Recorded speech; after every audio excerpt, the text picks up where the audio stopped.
एक से भले दो। एक गांव में एक विधवा औरत रहती थी। उसका एक बेटा था जिसका नाम भोला था। भोला बहुत ही शरारती था और वो अपनी माँ की बात बिल्कुल नहीं सुनता था। एक दिन भोला की माँ उसको अपनी बेटी के पास भेजी जो कि दूर गांव में रहती थी। लेकिन भोला की माँ भोला को बोला, अकेले मत जाना, किसी को साथ में लेकर जाना,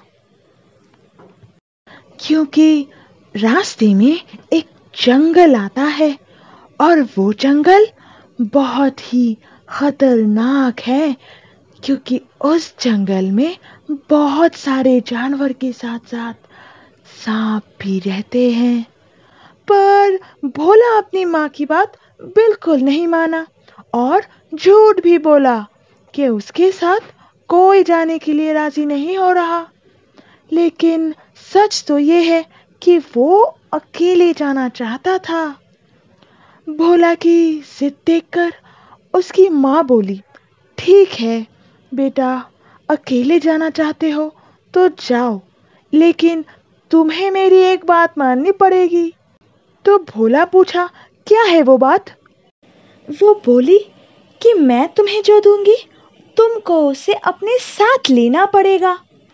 और उसने एक डिब्बे में कुछ कपूर डाले और एक केकरे को उसमें डाल के बंद किया और उसको भोला के खाने की थाली में डाल के उसको लेने के लिए बोला और कहने लगी कि बेटा, इसे बिल्कुल भी मत फेंकना, ये तुम्हें ज़रूर मदद करेगी जब तुम्हें ज़रूरत होगी। भोला ये देखकर बोला, अरे माँ, ये तो बच्चों जैसी हरकत कर रही हो। ये केकड़ा भला मेरी क्या मदद करेगा, वो भी डिब्बे में बंद है। ये सुनकर उसकी माँ बोली, देखो बेटा, जो मैं बोल रही हूँ उसी हिसाब से तुम्हें जाना पड़ेगा, नहीं तो मत जाओ। लेकिन भोला अपनी दीदी से मिलने के लिए व्याकुल हो रहा था, तो वो राजी हो गया उस डिब्बे को अपनी खाने की थाली में लेने के लिए। और भोला निकल पड़ा अपनी बहन से मिलने। कुछ दूर चलने के बाद वही जंगल आया, तो भोला डरते हुए आगे बढ़ने लगा। कुछ दूर जाने के बाद उसको भूख लगी, तो वो एक पेड़ के नीचे बैठा और अपनी थाली से खाना निकाल के खाने लगा। खाना खाने के बाद उसको जोर से नींद आई, तो वो थाली को अपने दाईं ओर रखकर उसी पेड़ के नीचे सो गया।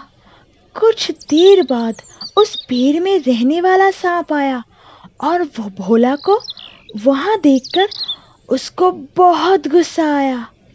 वो गुस्से में उसे काटने जा ही रहा था, तभी उसको कपूर की महक आई और वो उस डिब्बे को काटने लगा।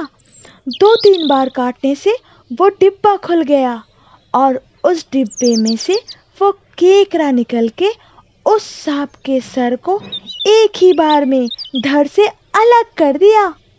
और उसी बीच भोला की नींद टूट गई और वहाँ मरा पड़ा सांप को देखकर वो हड़बड़ा गया।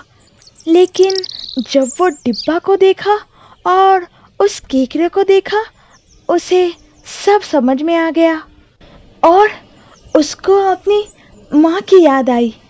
क्यों वो उसको अकेले नहीं जाने दे रही थी? वो सोचा, अगर आज वो अपनी माँ की बात नहीं माना होता तो शायद वो आज जिंदा ना होता। उसी क्षण वो समझ गया, बड़ों की बात हमेशा माननी चाहिए, क्योंकि वो ही होते हैं हमारे एकमात्र मार्गदर्शक।